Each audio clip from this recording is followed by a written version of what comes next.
Glória a Deus, irmãos. Nós temos ministrado uma série de ministrações sobre um tema. Quantos se lembram o tema que nós temos falado? Um coração incendiado. Muito bem, estão muito aviados, né? Um coração incendiado. Nós estamos falando, essa é a terceira semana sobre essa série. O tema de hoje é a glória de Deus. Mas eu queria chamar a sua atenção aqui, para te trazer à memória. Nós ministramos já duas semanas. Agora, quando eu falo do tema, irmãos, a glória de Deus, quantos realmente desejam viver esse tempo e estar com seu coração incendiado? Quantos realmente desejam isso? Você realmente deseja? Porque, irmãos, hoje de manhã, à tarde, como Deus tem enchido o meu coração, como tem sido gostoso. E eu quero fazer essa pergunta porque nós ministramos já 2 semanas. E a primeira semana eu falei sobre o propósito da salvação. Você sabe por que você foi salvo? Qual é o propósito da salvação? Então nós lemos na semana retrasada, né, em 2 Coríntios, o apóstolo Paulo estava dizendo assim, que Deus estava dizendo: eu habitarei com vocês, andarei no meio de vocês, vou ter um relacionamento com vocês, vou me mover no meio de vocês. Sabia que o apóstolo Paulo no Novo Testamento disse isso? Nós lemos isso semana passada. E aí, ele diz o seguinte, tendo essas promessas. Quais promessas? Eu prometi que eu vou me mover no meio de vocês. Eu prometi que eu vou me manifestar no meio de vocês. Aí Paulo diz, por causa disso, dessa promessa de que Deus disse que ia se mover no nosso meio, e aí Deus faz um apelo para a igreja. E é importante que a gente entenda isso, irmãos. Então, Paulo aqui, ele estava trazendo 2 coisas importantes. Primeiro, que Deus disse que ia se mover, mas que a condição era, o apóstolo Paulo disse o seguinte: agora vocês precisam se preparar para esse tempo em que eu vou me mover. Então havia uma promessa, que Deus ia ter intimidade com a igreja, e muitas vezes a gente percebe, irmãos, que com o passar do tempo as pessoas vão se distanciando do relacionamento com Deus. Você foi salvo para quê? O propósito está ali. Qual é o propósito? Você se relacionar com Deus. Por que Deus tirou o povo do Egito? Para eles se relacionarem com Deus. Às vezes você pensa assim, é para pôr eles na terra prometida. Não, Deus me salvou para me abençoar. Não, Deus tirou o povo de Israel do Egito, porque Deus queria que eles se relacionassem com Ele. Porque o povo ficou durante anos longe de Deus, e agora Deus traz eles de volta. Por que Deus colocou Adão no jardim? Simples, porque Deus queria relacionamento com Adão. Todo dia Deus ia lá conversar com Adão. Então qual que é o grande desejo de Deus, irmãos? Qual que é o grande desejo? Relacionar com o povo, relacionar comigo e relacionar com você. Então o segundo ponto que eu falei é tirando o Egito. Ok, Deus nos tirou das trevas, Deus tirou aquele povo do Egito para relacionar com eles. Agora o que o povo tinha que fazer, irmãos? Depois que Deus tirou o Egito, segundo ponto, tirar o Egito de dentro deles. Porque não basta Deus nos tirar do mundo em que a gente vivia, né? Nos tirar e nos colocar dentro da igreja. Não, agora Deus tem que tirar de dentro de nós os desejos errados que a gente tinha, os comportamentos errados que a gente tinha antes. Então Deus tirou esse povo aqui do Egito. Agora eles precisavam tirar o Egito de dentro deles. Então a palavra de Deus é: agora vocês precisam se santificar. O que é santificar? É purificar, é separar. Quantos que estão aqui que vieram ao Sermão do Monte ontem? Faz assim. Irmãos, estava assim, muita gente, foi maravilhoso. Mas uma das coisas que me impactou bastante foi entender que o Sermão do Monte, tudo que Deus fala ali, bem-aventurados os misericordiosos, os pacificadores, os mansos, os que têm fome e sede de justiça. Quando a Bíblia começa a falar aquilo lá, e a gente olha para aquele texto, Jesus estava falando com quem? Com os discípulos. Então o que ele estava dizendo? Que aquele era o espelho que eu preciso me olhar para ver. Eu tenho isso? Eu sou assim?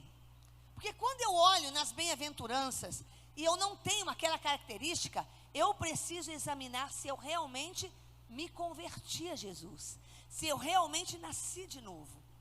Então é uma das coisas que a gente precisa olhar. Quando a Bíblia diz assim: se preparem, saiam do meio, tira o Egito de dentro de você, porque você é meu. Então Deus está dizendo: olha, você é meu. Então tudo aquilo que tem dentro de você que não condiz, você tem que tirar. Então o segundo ponto foi sobre isso: tirar xingamentos, palavreados errados, comportamentos errados, gritaria. Isso tudo, irmãos, o povo ia passar por esse processo de tirar agora o Egito de dentro deles, que é o mesmo processo que nós precisamos passar. Agora, entenda algo. Deus diz o seguinte para aquele povo. Deus falou assim para Moisés: fala para o povo se preparar. 2 dias eles têm para se preparar, porque no terceiro dia eu vou descer no pé do monte com toda a minha glória. Você está entendendo? Preste atenção que isso é muito importante. Deus deu 2 dias então para aquele povo se preparar. O que eu quero que você entenda aqui? Olha só. Quando Moisés fala para o povo: 2 dias para você se preparar, no terceiro eu vou descer. Então vamos pensar aqui. A Bíblia fala que um dia é como 1000 anos. Para Deus não tem isso. Então vamos pensar que esses 2 dias de preparo, como os 2000 anos, 2000 anos representando aqui esses 2 dias. Ok, 2000 anos que Deus está preparando o povo para a vinda dele. Olha só que coisa séria. Então nesses 2000 anos, Deus tem preparado a igreja. E ele diz o seguinte para Moisés: no terceiro dia eu vou descer no pé do monte com toda a minha glória. Se a gente for olhar para nós hoje, irmãos, o terceiro dia seria o terceiro milênio. Quando começou o terceiro milênio? Dia 1º de janeiro de 2001. Acabou o segundo milênio e começou o terceiro milênio. Então, quando a gente entende e leva a sério algumas coisas aqui, a gente vai perceber, irmãos, que nós estamos agora entrando, já entramos no terceiro milênio. O que significa isso? Que agora, irmãos, olha, o tempo de preparo, porque agora é hora do Espírito Santo vir, de Jesus voltar, da igreja estar pronta, preparada para a manifestação da glória de Deus. Você está? Você está preparado, entendendo que nós já estamos aqui no terceiro milênio? Então, querido, até aqui você saiu do Egito. Agora Deus está pedindo: tira o Egito de dentro de você. Você está vivendo errado. Você está vivendo num casamento errado. Você está vivendo comportamento errado, xingamento, prostituição, adultério, seja o que for. Tira isso, porque agora eu vou descer no pé do monte. Então Deus está pedindo para a igreja e diz para aquele povo que eles precisavam se preparar. Então agora eu quero entrar no texto da glória de Deus. Quantos estão entendendo o quanto é sério e que nós estamos ministrando? E que o tempo de você saiu do Egito, Deus te salvou, Deus te resgatou. Agora você precisa estar pronta para o outro tempo, porque o Senhor está voltando. Já estamos no terceiro milênio. E agora é hora de santificar, preparar, separar. Tira tudo que não presta, porque você vai entender aqui o que pode acontecer. Vamos lá. Êxodo capítulo 19, verso 10. Olha o que diz. E o Senhor disse a Moisés: vá ao povo e consagre-o hoje e amanhã. Quantos dias? Hoje e amanhã. Moisés tinha que consagrar o povo. Eles deverão fazer o que, gente? É para nós isso: lavar suas vestes, estar prontos para o terceiro dia, terceiro milênio. Porque nesse dia o Senhor descerá sobre o monte Sinai à vista de todo o povo. Então 2 dias separavam o povo da glória de Deus. Eles precisavam estar prontos, porque no terceiro Deus ia descer. Agora, a minha pergunta para você: eles estavam prontos? Eles tiveram esses 2 dias para se purificar, se santificar. Eles estavam prontos? Será que aquele povo, irmãos, como muitas vezes nós, não estavam considerando seriamente a advertência de Deus? Sabe por quê? Olha o que acontece com a gente. Talvez aquele povo pensava assim: mas até hoje tudo que Deus fez foi para o nosso benefício. Deus abriu o mar, Deus mandou as pragas no Egito, até hoje tudo foi para o nosso benefício. Então aquele povo talvez não estava tão preocupado ou levando tão a sério. Afinal, eu já vi tanta coisa, tanta gente falando tanta coisa, essa é só mais uma. Tudo bem, vamos nos preparar, mas talvez não com a seriedade que eles deveriam. Será que isso não tem acontecido conosco também? Às vezes a gente não está levando a sério a advertência que Deus está nos dando, de que nós precisamos estar prontos, santificados, tirar tudo que não presta, para a glória de Deus descer sobre nós. Êxodo 19 diz assim, eu quero ler para você o que aconteceu na manhã do 3º dia. E eu queria que você imaginasse essa cena. Eu ia ler a cena para você, mas eu não vou gastar tempo com isso. Eu quero que você imagine essa cena. O 3º dia chegou, o povo foi lá, se preparou, segundo 2 dias, 3º dia agora entra. Olha o que acontece no 3º dia.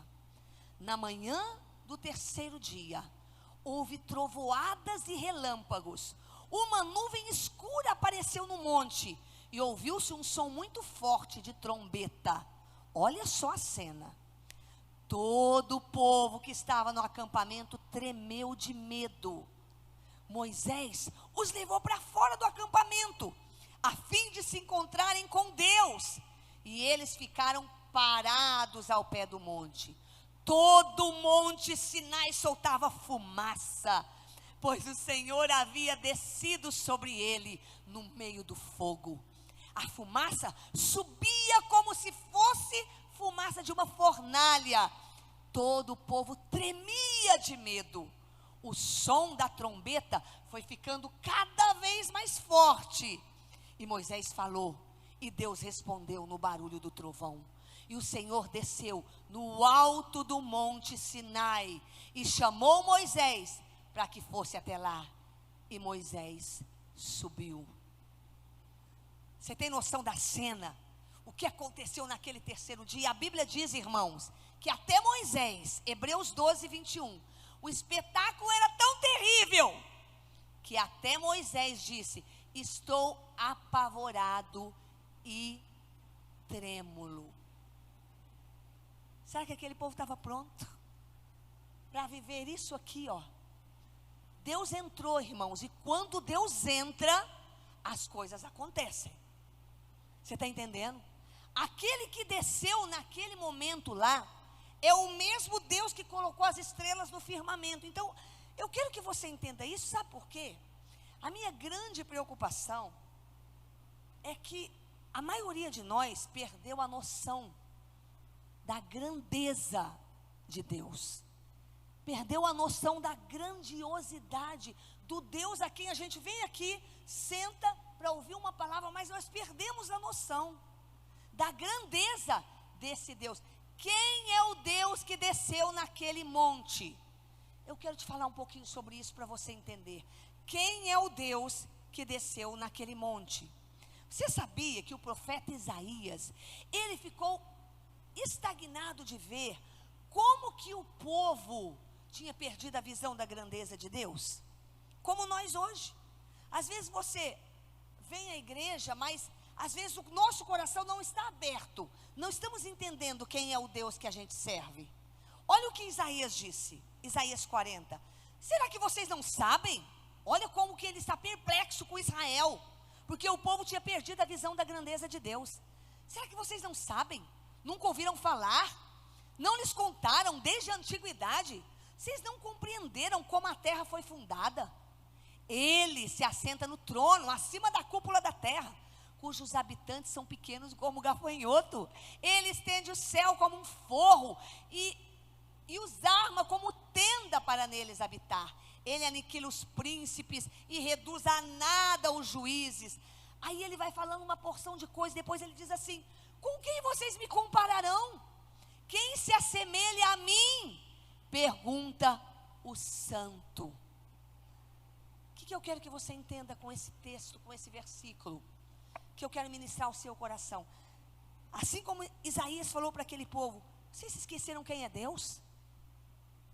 Às vezes, irmãos, a gente vem, a gente cochila, a gente dorme, a gente não entende o que nós estamos fazendo aqui.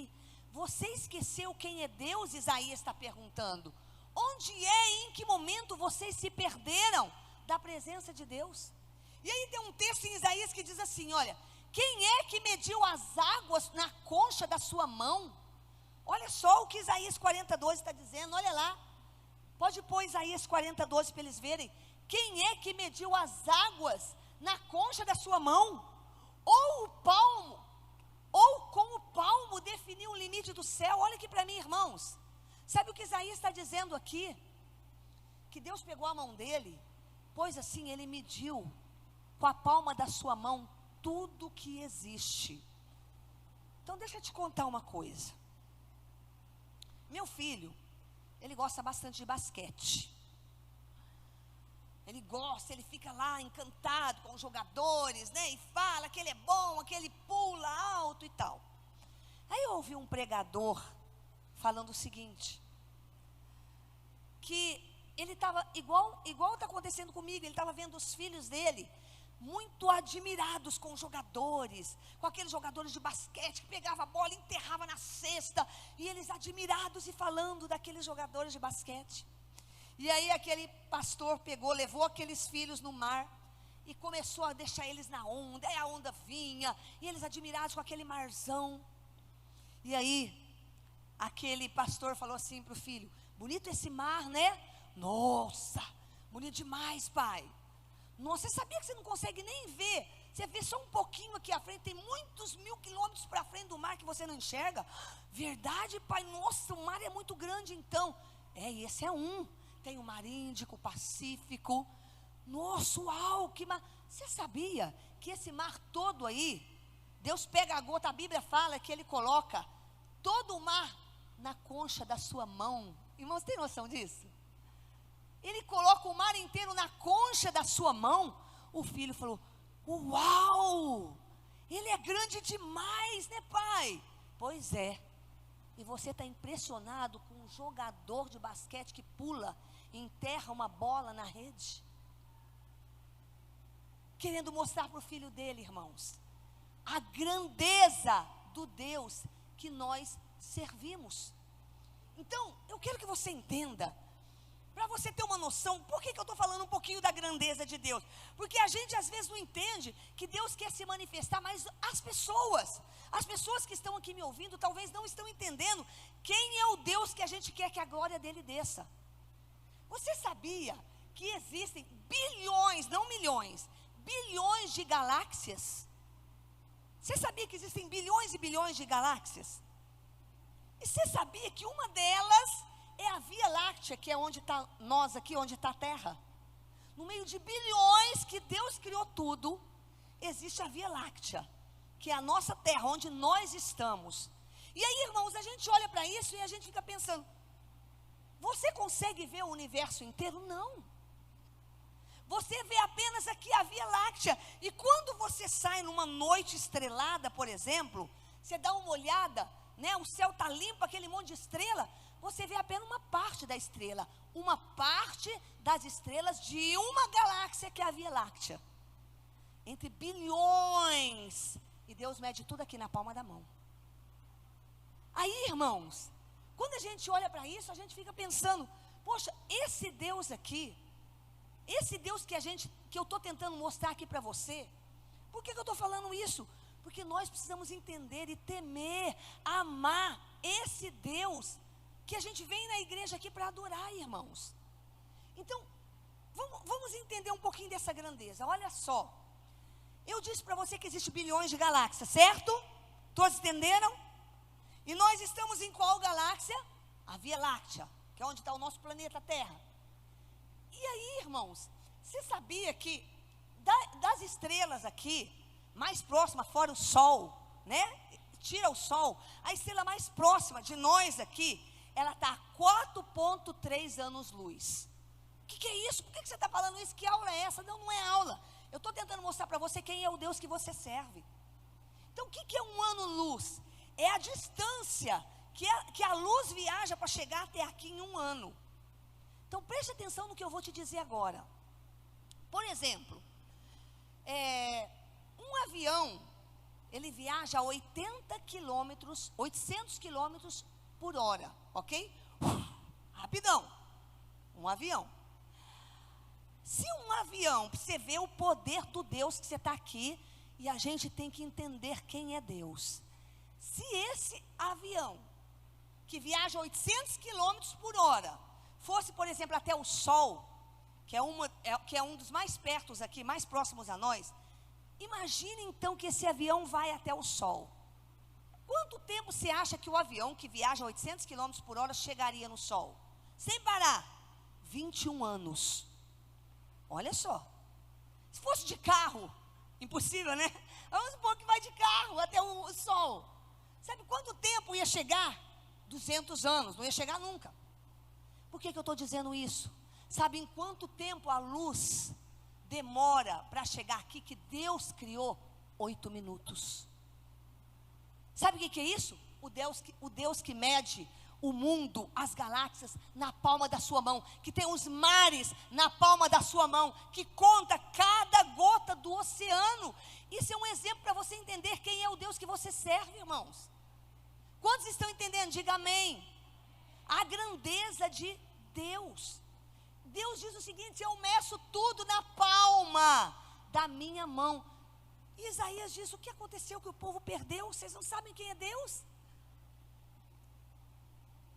Isaías começa a dizer isso, e tem um momento que Isaías diz assim: ó, ai de mim que sou homem de lábios impuros. Por quê? Porque ele teve uma visão de Deus, uma visão da grandeza de Deus, irmãos.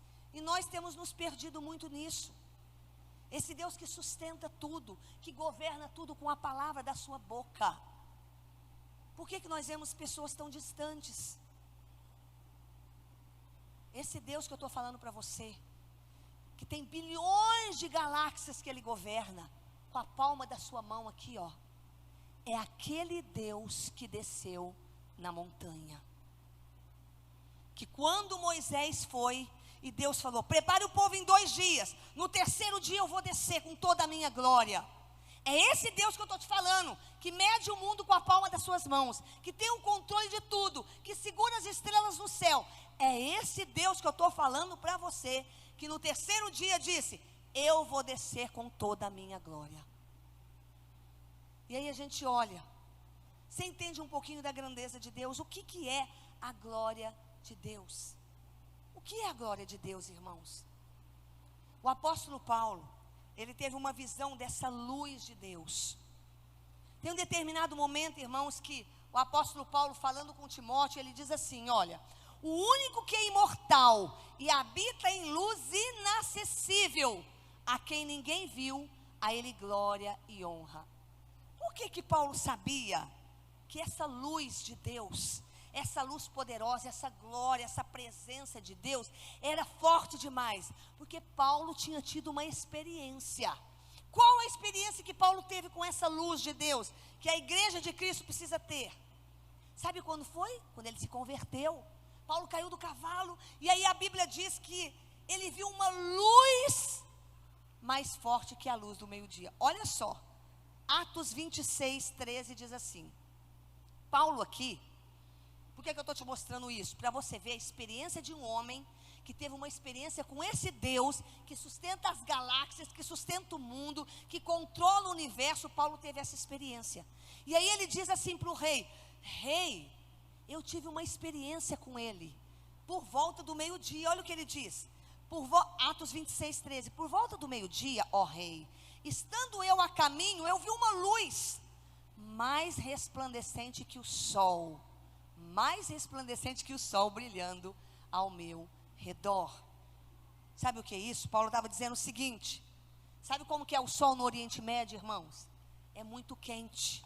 É muito diferente de o sol na Europa, ou mesmo o nosso sol aqui. É aquele sol que é quente, quente. Então 11, meio-dia, 1h, 2h da tarde, o sol é muito quente, que até ofusca a visão, as pessoas precisam de óculos.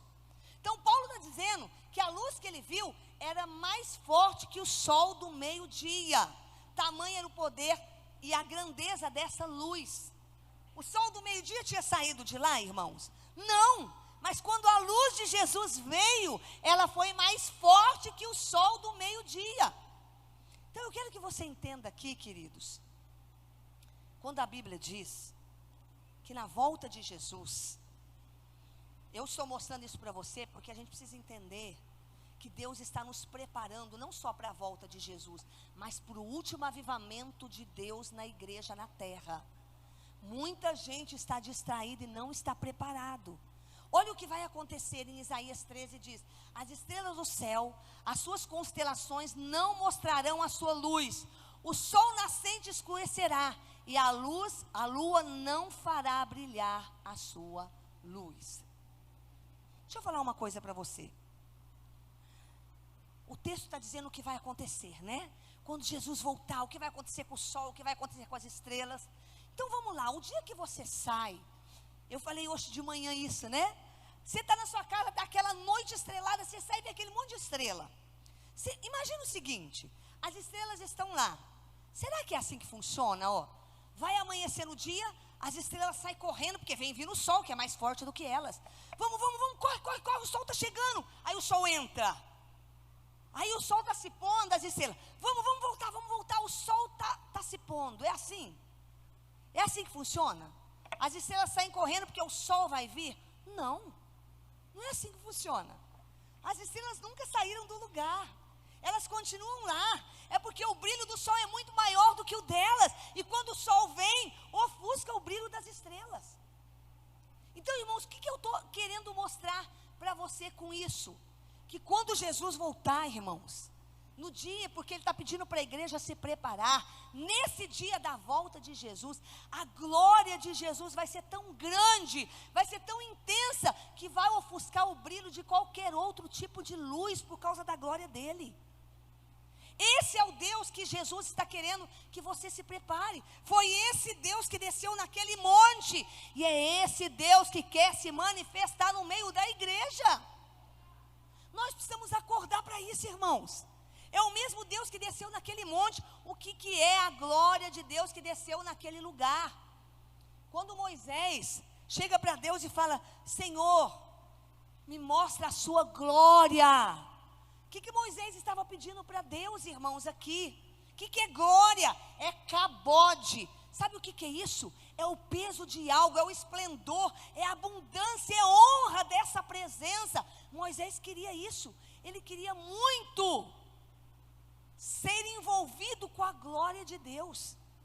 Mas Deus, Ele disse outra coisa, Ele não permitiu. Deus falou assim: Moisés, eu vou fazer passar toda a minha bondade diante de você, mas não toda a glória de Deus diante dele. Mas você sabia que na igreja nos últimos dias Deus quer derramar da sua glória? Você sabia, irmãos, que o que Moisés não teve, Deus quer que a igreja tenha? Ele quer se mover, se manifestar, habitar entre nós em toda a sua glória. Você sabia disso? Qual é o problema então, irmãos? O que está atrapalhando a glória de Deus de vir? Nós estamos aí, já passamos o 2º milênio. Estamos entrando no tempo da volta de Jesus, do último avivamento de Deus na terra. E o que está acontecendo com a igreja? O que está acontecendo com a igreja, irmãos? Deixa eu falar uma coisa para você. Imagina que você está sendo convidado para um banquete do rei. Então o rei foi lá e convidou o Cidinho. Vamos lá, Cidinho. Convidou cada um de vocês. Vou fazer um grande banquete. E aí está tudo preparado, o rei bonito, todo cheio de pompa. E aí você lá sentado junto com os convidados, e o arauto toca a trombeta. E aí o rei entra com toda aquela pompa. E aí todo mundo, uau, que lindo, todo mundo fica admirado. Porém no dia seguinte, esse mesmo rei que estava lá todo coroado, ele está andando na rua de camiseta e bermuda. Talvez você não reconheça ele, sim ou não? Pode acontecer. De você nem reconhecê-lo. Por quê? Porque ele não está em toda a sua glória. Ele não está vestido com aquelas roupas que ele estava quando ele estava lá junto com os seus convidados. Agora, o que eu quero que você entenda aqui, irmãos? O que nós vemos muito é o que a gente viu na palavra de Deus. Escute o que eu quero que você entenda. Jesus, Deus, Ele quer se manifestar no meio da igreja nesses últimos dias, último milênio, em toda a sua glória. Porém, a gente olha na palavra de Deus, muitos homens aqui viram a Deus, mas não em toda a sua glória. Por exemplo, a gente pode olhar aqui, Maria Madalena, por exemplo.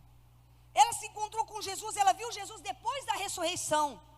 E o que ela pensou? Jesus estava ali, ressurreto. O que ela pensou que era? Um jardineiro. Por que ela não reconheceu? Porque Jesus não estava em toda a sua glória.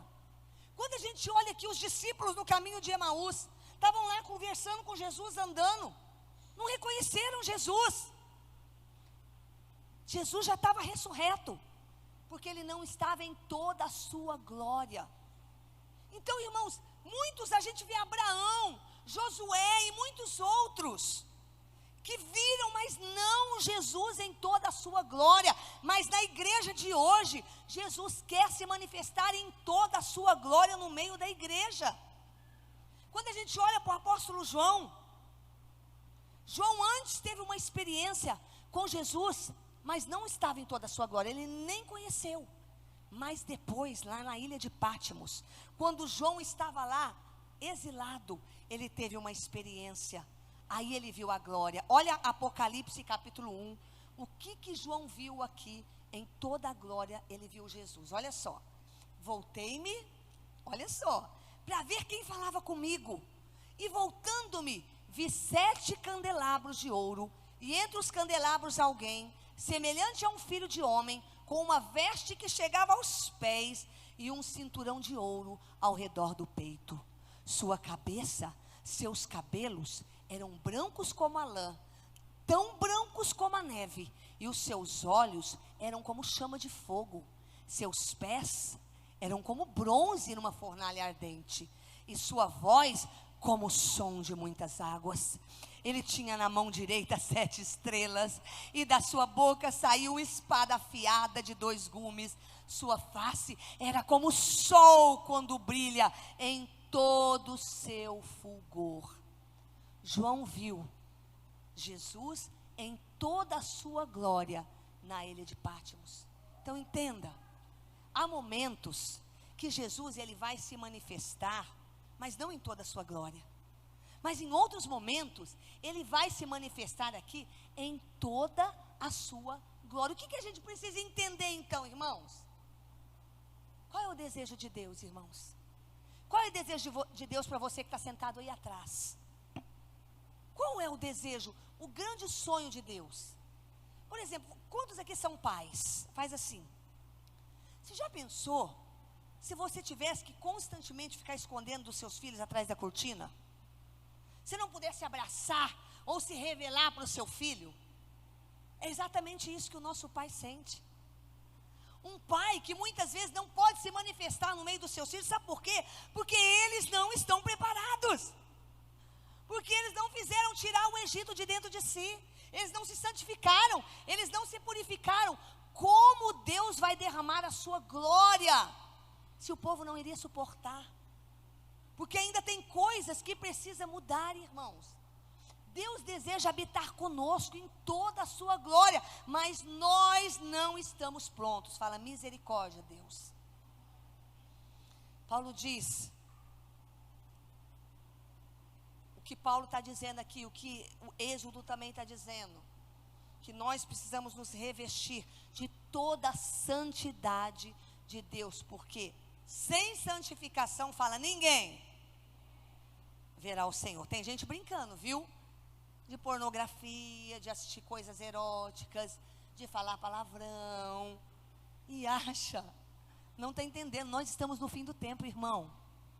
Você está entendendo?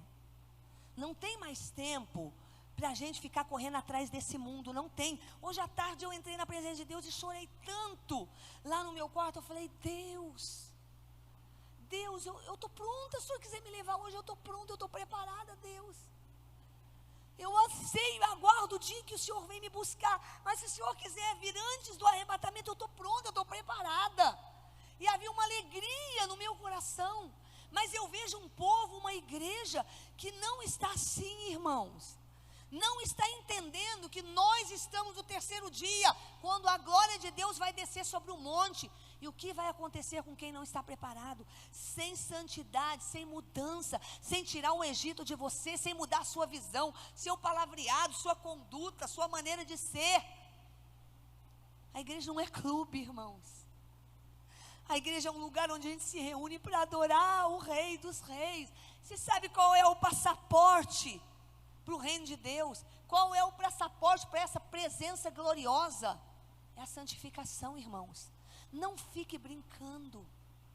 Não fique brincando, irmãos. O único passaporte é esse. E Deus diz em Êxodo 19 o seguinte: eu tirei vocês do Egito por uma razão, para que eu possa me manifestar no meio de vocês. O desejo de Deus sempre foi esse. Ministério de Louvor, vem aqui, por favor. Eu quero encerrar dizendo o seguinte: eles tiveram 2 dias para se preparar, porque Deus ia descer no monte. Quanto tempo mais você vai ter?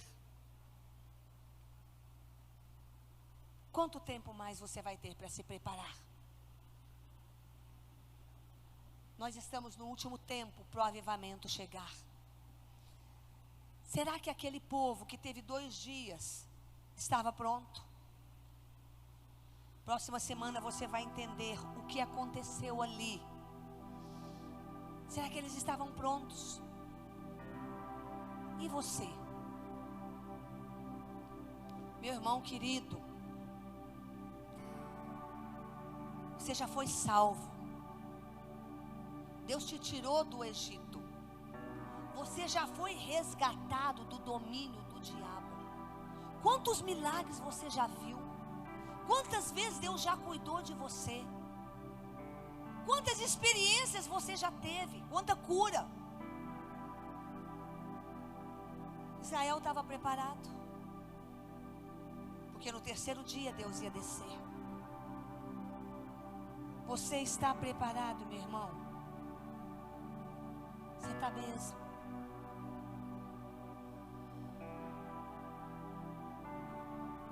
Qual é o problema, o impedimento da glória de Deus? É o povo, que ainda leva a igreja como um clube, que ainda vem à igreja para passar um tempo, para cumprir um ritual, mas não entendeu que o Deus que mede o mundo, as bilhões de galáxias com a palma da sua mão, o Deus que mede o mar e que tem o mar na concha da sua mão, é o Deus que faz tremer tudo, irmãos. É o Deus a quem você veio aqui servir, adorar, honrar e glorificar. Aqui na sua casa, aqui no seu trabalho, aqui na rua, aqui na frente da televisão, em todo lugar. Deus é santo. E se você não for santo, você não vai ver o Senhor. Você não vai ver o Senhor, irmão. Se você não mudar a sua vida, não olhar para dentro de você. Às vezes tem pessoas que a vida inteira está vivendo errado e não conserta. Deus está vindo, Ele deu 2 dias para o povo se preparar.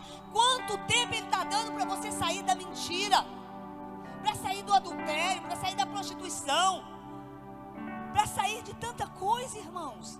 Quanto tempo Deus está dando? O tempo está acabando. É hora de você se posicionar. É hora de você entender que a glória de Deus vai vir. Ele quer se manifestar com toda a sua glória.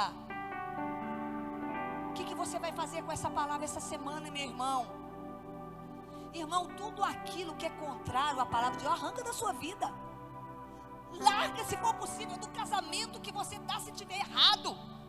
Se estiver amaziado, não vive errado, se consagre. Se consagre, irmãos. Deus está vindo. Se prepare, porque nós estamos no terceiro milênio. Pare de ficar misturando. Ontem, no Sermão do Monte, eles falaram sobre o sal e a luz. Preste atenção.